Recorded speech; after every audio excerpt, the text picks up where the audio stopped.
ಇನ್ನು ಮೊನ್ನೆಯಷ್ಟೇ P D O ಒಬ್ಬರು RSS ಪರೇಡ್ನಲ್ಲಿ ಭಾಗಿಯಾಗಿದ್ದರು ಅನ್ನೋ ಕಾರಣಕ್ಕೋಸ್ಕರ ಅವರನ್ನ ಅಮಾನತ್ತು ಮಾಡಲಾಗಿತ್ತು.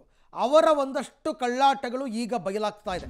ಮಾನಪ್ಪ ವಜ್ಜಲ್ ಶಾಸಕ ಇವರ ಆಪ್ತ ಸಹಾಯಕನ ಕಳ್ಳಾಟ ಬಯಲಾಗಿದೆ. ಇವರು RSS ಪರೇಡ್ನಲ್ಲಿ ಭಾಗಿಯಾಗಿದ್ದಕ್ಕೆ ಇತ್ತೀಚೆಗಷ್ಟೇ ಅಮಾನತುಗೊಂಡಿದ್ದರು. ಇದೀಗ ರಾಯಚೂರಿನ ಸಿರವಾರ PDO ಪ್ರವೀಣ್ ವಿರುದ್ಧ ಒಂದು ಆರೋಪ ಕೇಳಿಬಂದಿದೆ. ಅಂದರೆ ಹಳೆಯ ಕೇಸ್ ಇದು. ಪ್ರವೀಣ್ ವಿರುದ್ಧ ಕರ್ತವ್ಯ ಲೋಪ, ಹಣ ದುರ್ಬಳಕೆಯ ಆರೋಪ. ಬೇರೆಡೆಗೆ ನಿಯೋಜನೆಯಾಗಿದ್ದರು. ಅಂದರೆ ಶಾಸಕ ಮಾನಪ್ಪ ವಜ್ಜಲ್ ಅವರಿಗೆ ಆಪ್ತ ಸಹಾಯಕನಾಗಿ ನಿಯೋಜನೆಯಾಗಿದ್ದರು. PDO ಸ್ಥಾನದಲ್ಲಿದ್ದು ಅನುದಾನವನ್ನು ಬಳಕೆ ಮಾಡಿಕೊಂಡಿದ್ದಾರೆ. ಇವ್ರನ್ನ ಕೆಲಸದಿಂದ ಬಿಡುಗಡೆ ಮಾಡಿದ ಮೇಲೆ ಇವರು PDO ಆಗಿ ಹೆಂಗೆ ಕೆಲಸ ಮಾಡೋದಕ್ಕೆ ಸಾಧ್ಯ? ಬಟ್ ಇವರು ಮಾಡಿದ್ದಾರೆ. ಒಂದಷ್ಟು ಹಣವನ್ನು ಬಳಕೆ ಮಾಡ್ಕೊಂಡಿದ್ದಾರೆ. ಅದನ್ನು ಯಾವುದಕ್ಕೆ ಬಳಕೆ ಮಾಡಿಕೊಂಡ್ರು ಅಂತಲೂ ಇದೆ. ಬಟ್ ನಿಮ್ಮನ್ನು ಕೆಲಸದಿಂದ ಬಿಡುಗಡೆ ಮಾಡಿದ್ಮೇಲೆ ನೀವು ಹೆಂಗೆ PDO ಆಗಿ ಮುಂದುವರಿತೀರಾ? ಇದು ಪ್ರಶ್ನೆ. ಮೊನ್ನೆ ಅಷ್ಟೇ RSS ಪರೇಡ್ನಲ್ಲಿ ಭಾಗಿಯಾಗಿದ್ದಕ್ಕೆ ಅಮಾನತಾಗಿದ್ದಾರೆ ಶಾಸಕ ಮಾನಪ್ಪ ವಜ್ಜಲ್ ಅವರ ಆಪ್ತ ಸಹಾಯಕ. ಈಗ ನೋಡಿದ್ರೆ 2023ರಲ್ಲಿ ಇವರು ನಡೆಸಿರ್ತಕ್ಕಂಥ ಅಧಿಕಾರ ದುರ್ಬಳಕೆ, ಆ ಅಧಿಕಾರ ದುರ್ಬಳಕೆಯ ಒಂದು ಕಥೆ ಈಗ ಬೆಳಕಿಗೆ ಬರ್ತಾ ಇದೆ. ಹಾಗಾದರೆ ಈ ಪ್ರವೀಣ್ ಏನು ಅಧಿಕಾರ ದುರ್ಬಳಕೆ ಮಾಡಿಕೊಂಡಿದ್ರು ನೋಡಿ. RSS ಪರೇಡ್ನಲ್ಲಿ ಭಾಗಿಯಾಗಿದ್ದಕ್ಕೆ PDOನನ್ನ ಅಮಾನತು ಮಾಡಿದಂತಹ ವಿಚಾರ ದೊಡ್ಡ ಮಟ್ಟದಲ್ಲಿ ಚರ್ಚೆ ಗ್ರಾಸವಾಗಿತ್ತು.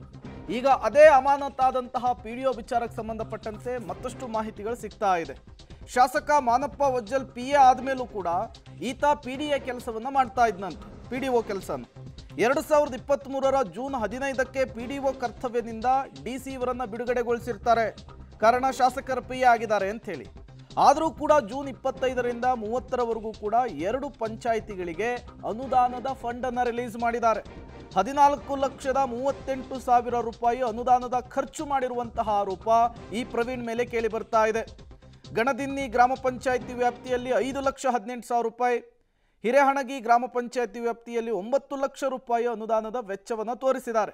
ಬೀದಿ ದೀಪ, ಸ್ಯಾನಿಟರಿ ಸಾಮಗ್ರಿ, ಪಂಪ್ ಸೆಟ್ ಸೇರಿ ಹಲವು ಸಾಮಗ್ರಿಗಳ ಖರೀದಿ ಮಾಡಿದಾರಂತೆ.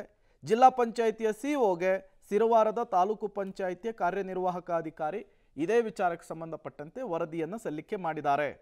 ಅಂದರೆ ಕರ್ತವ್ಯ ಲೋಪ ಮತ್ತು ಹಣವನ್ನು ದುರ್ಬಳಕೆ ಮಾಡಿಕೊಂಡಂತಹ ಆರೋಪ ಅಮಾನತ್ತಾಗಿರುವಂತಹ PDO ವಿಚಾರದಲ್ಲಿ ಈಗ ಕೇಳಿ ಬರ್ತಾ ಇರುವಂಥದ್ದು. ಈಗ ಇವರು RSS ಪರೇಡ್ನಲ್ಲಿ ಭಾಗಿಯಾದಂತಹ ಫೋಟೋ ಒಂದು ವೈರಲ್ ಆಗಿತ್ತು. ಇದೇ ಫೋಟೋವನ್ನು ಆಧರಿಸಿ ಇವರನ್ನು ಅಮಾನತುಗೊಳಿಸುವಂತಹ ಕೆಲಸ ಆಗಿತ್ತು. ಈಗ ಇದೇ ವ್ಯಕ್ತಿಯ ಬಗ್ಗೆ ಮತ್ತಷ್ಟು ಮಗದಷ್ಟು ವಿಚಾರಗಳು ಹೊರಬರ್ತಾ ಇದೆ. ಕರ್ತವ್ಯ ಲೋಪ, ಹಣ ದುರ್ಬಳಕೆಯ ಆರೋಪವೂ ಕೂಡ ಕೇಳಿ ಬರ್ತಾ ಇರುವಂಥದ್ದು. ಬಟ್ ಇಲ್ಲಿರ್ತಾ ಇರುವಂತಹ ಪ್ರಶ್ನೆ, ಈ ರೀತಿಯ ಆರೋಪದಿಂದ ಇವರನ್ನು ಅಮಾನತು ಮಾಡಲಾಯಿತು ಅಥವಾ RSSನ ಪಥಸಂಚಲನದಲ್ಲಿ ಗಣವೇಷಧಾರಿಯಾಗಿ ಭಾಗಿಯಾಗಿದ್ದಕ್ಕೆ ಅಮಾನತಾಯಿತು ಅನ್ನೋದು ಗೊತ್ತಾಗಬೇಕಿದೆ.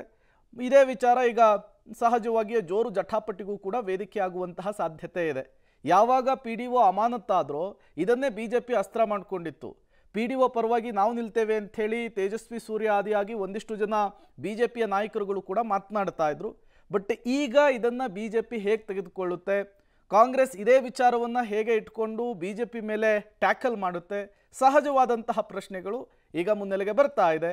ಇದೇ ವಿಚಾರ ಈಗ ಮತ್ತೆ ಜೋರು ಜಂಗಿ ಕುಸ್ತಿಗೆ ವೇದಿಕೆಯಾಗುವ ಎಲ್ಲ ಲಕ್ಷಣಗಳು ಕೂಡ ಎದ್ದು ಕಾಣಿಸ್ತಾ ಇರುವಂಥದ್ದು.